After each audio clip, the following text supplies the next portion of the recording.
My name is Beth Hiley here with Board Game Geek for our first interview of Essen 2012. I'm sitting with Ted Alsbach. Hello. Hello, who is introducing us to one of his new titles. One of two brand new ones. Yes. So, yes. So today, for at least this interview, we're going to be looking at Suburbia. Okay.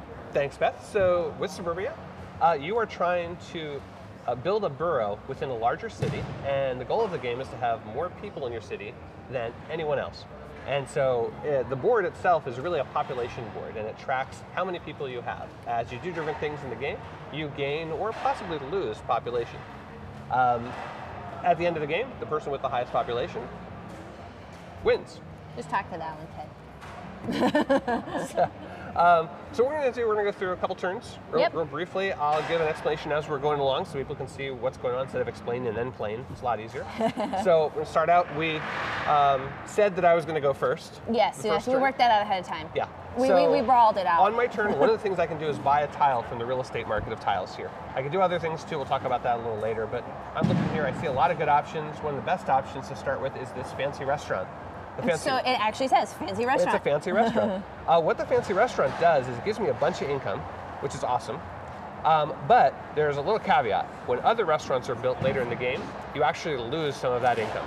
So initially it's great, but as people build restaurants throughout the rest of the game, it could cost money. Now the reason I'm buying this now is because as I look on the real estate market, I don't see any other restaurants coming up.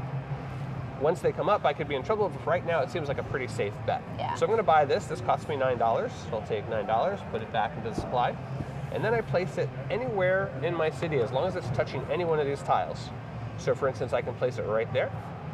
As soon as I place it, I take the instant effect, which is in the upper right there, of 3 extra income. I'll move that on my board. 3 income. I don't have to worry about this -1 for restaurants built after this because nothing like that's happened yet, so I can ignore that for right now. After that, I'll look around to see if there's any tiles have any sort of effect on a new tile that's placed. In this case, my community park gives me 1 extra reputation. Those black squares are always reputation, the white circles are always income. Which so indicated there on that lovely chart there. Track. So for any yellow, green, or blue, and I placed a blue one, so I'll increase my reputation by 1. That's going to be it for my turn. At the very end of my turn, I get money based on my income, so I'll take $3 from the bank. Given that your little marker's at 3. It's at 3. And then I get population, which is my score, based on my reputation. My reputation's 2, so I move up 2 spaces on the chart. That's the end of my turn. We slide down these tiles to fill in any gap. I'm guessing a new one comes in. And a new one comes in from the A stack, that we're going to go through A, B, and then C stack. So that's it. It's now your turn. All right. Which so indicated, I assume, by the lovely... Actually, this just stays with me because at the very end of the game, there's a trigger, and everyone will get 1 more turn. So we know that I went first. I hold on to the little... building of power. Yeah. It's not player token. Okay, so what you can do on this turn, 4 different things. You can buy a tile like I did from here. You're going to pay the cost in the lower left here, plus anything that's on the board. So as you move to the left, it'll get more and more expensive. The newest tiles are most expensive. Got it. You can buy a basic tile. Those are the same ones we started with: Suburbs, Community Park, and Heavy Factory. They give you kind of your basic needs. They're not great, but they can kind of fill in the void if necessary. You can also take one of these tiles from the real estate market, flip it over, and use it as a lake. These lakes are a way for you to generate cash instantly. So instead of increasing your income or your reputation on your board, you would place this, let's say here. Because it's next to 2 items, you get $4. Got it. So $2 for everything you're adjacent to. And in the future, anytime you lay a tile next to it, you get another $2. So you get instant cash, and you're setting yourself up for some more cash in the near future. The last thing you can do is to play one of these investment tokens. These investment tokens can be played on any existing tile by paying the cost of that tile again, right here. You pay $4. And then you get to basically use that tile again. So in this case, you'd lose 1 income, but you get 1 reputation for each of those adjacent ones. So that would result in -1 income, but +2 reputation. So if I've set up a situation that might be extremely beneficial later on. Yeah, if it was surrounded by tiles, that could be a great move. So let's put that back there. So those are your 4 options. And I'm assuming my ability to do this is limited to 3 across the entire game. Yeah. So those are your options. All right, well, with my options, I am going to try for the convenience store, since we were just talking about peanut butter before we started filming of all things. So I have a base cost of 6, but +2 because it is a slightly new tile. So $8. And I will put it right there because I get a reputation for my community park, and that is it. Well, you get your income too. And I get my income. Oh, yeah, so +1. There we go. There you go. So, the end of your turn, you get $1. And you get 2 points population. as well. And then we slide these down and bring up another tile. So before I take my next turn, one other thing that you'll see on the board here are these goals. Both of us are vying to be the person who gets these goals in the game. This one right here says whoever has the fewest yellow tiles on their board is going to get 15 extra points at the end of the game. This one says whoever has the highest income, and that circle matches the circles here and on your tiles, the highest one gets another 15 points. One of us could get both of those possibly. The catch is you have to have the absolute fewest or the absolute highest, in this case, values. So if we tie for the fewest yellows, like if we never build another yellow tile again, we'll at least have one, neither of us will get that and it'll be out of the game. But if one of us does it, we'll get those points. In addition, you have 2 secret goals here. Ooh. So take a look at these and look what they might be. Based on, usually do this before the first turn, but we're going to explain to you now. You can keep one of these and toss the other one back. The other one goes out of the game. Is there any penalty for keeping both? There's no penalty for, you cannot keep both. You have to toss all right, one well there you go. So the penalty is, yes, a disqualification because you did not follow the rules. Being mocked by your fellow players. So I'll toss those out. And so now we have a secret goal, which only, this goal only I can win. If I tie with you, I still don't get it. But if you beat me, you don't get these points. Right. So it's something that I'm going for individually, and I don't know which one yours is. Okay, so it's my turn again. I think what I'm going to do at this point is pay $6 for the waterfront realty tile. This is a really neat tile because what this will do, it'll give me a bonus for all of those lake tiles that I place. Being on the waterfront. Yeah, I'll place that over here. It doesn't really do anything for me right there. At this point, it doesn't adjust anything, but it will in the future when I place a lake. Instead of getting $2, I'm going to get $4. And if I place a lake right there, that's going to be $16. So I'm setting myself up for some cash infusion in a couple turns. And in my turn, I get $3 because my income is 3, and I get 2 points. Now, as you and I were chatting before we started filming, I had read the rule book to this. I would definitely say this is a game that plays, once you get going, incredibly fast. It goes really fast. You got a bunch of stacks of tiles there, but with 2 people, we tend to finish in less than a half hour. Right. Once you play the game, it goes really, really fast. So it is again your turn. So looking around, I am going to try the mobile home community. We'll place that guy up there. I get +1 reputation because it's next to my community park. And then it immediately gives me, I'm guessing, 6 population. Yeah, 6 points right away. For a one-time shot, I'm guessing 1, 2, 3, 4, 5, 6. Yeah. And costs me $4 plus an additional 2 based on where it was. All right. All right. So at the end of your turn, and you get $1 for your income. Yes, I'm having income problems. And you get 3 points, so you are now crushing me, officially, at the beginning of the game. Fortunately, there's a lot of game to go. All right, so the restaurant, that's bad news for me. When that actually enters play, the income for this will go down, so I'll have to adjust this down. Instead, if I'm super clever, I might be able to turn this into a lake, and then it never enters play as a restaurant, and so then I don't get the penalty. So speaking of lakes, though, you know what? Actually, instead of doing a lake, I'm going to buy a freeway. I'm going to spend $5 on this freeway. I'm going to stick the freeway out here by the Waterfront Realty office and the fancy restaurant. And what that does, it gives me -1 for each adjacent green. There's no green. Because we don't want the freeway next to the green spaces. Yeah, it's too loud.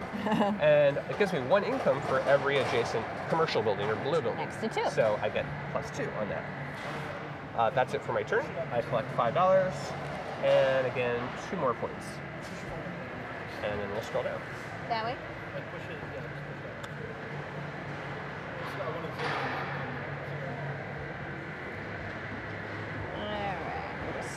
We're moving your whole world. That works. Possibly to rocket as well.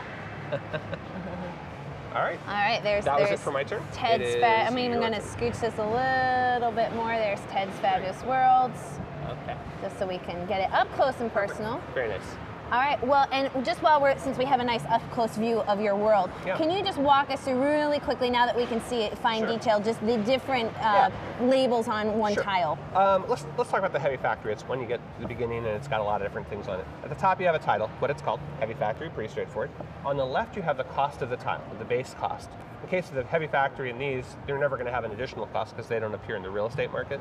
But that's how much you're going to have to pay as supply in order to get the tile. in the upper right, you have what we call an instant effect. When you place the tile, you just get that. For the heavy factory, you just get one income. Just uses up one income. It's cheap. It's a great way to do that early in the game if there's no other options out there.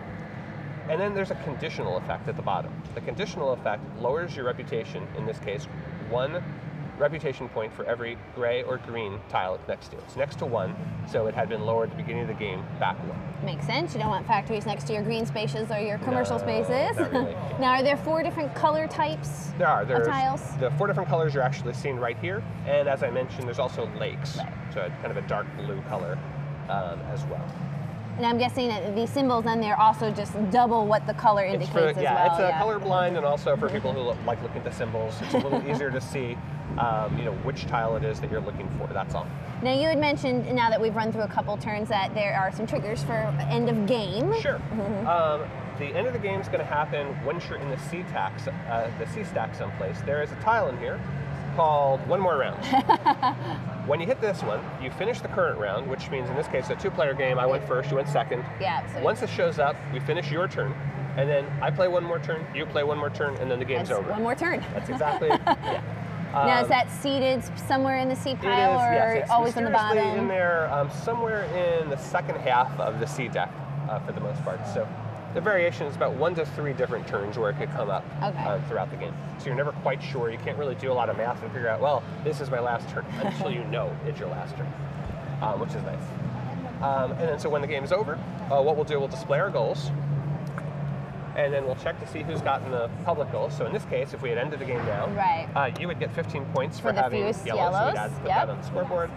I would have the highest income, because my income is 5. I did not have the most blues, which was my secret goal. Did not have the most blues, fail.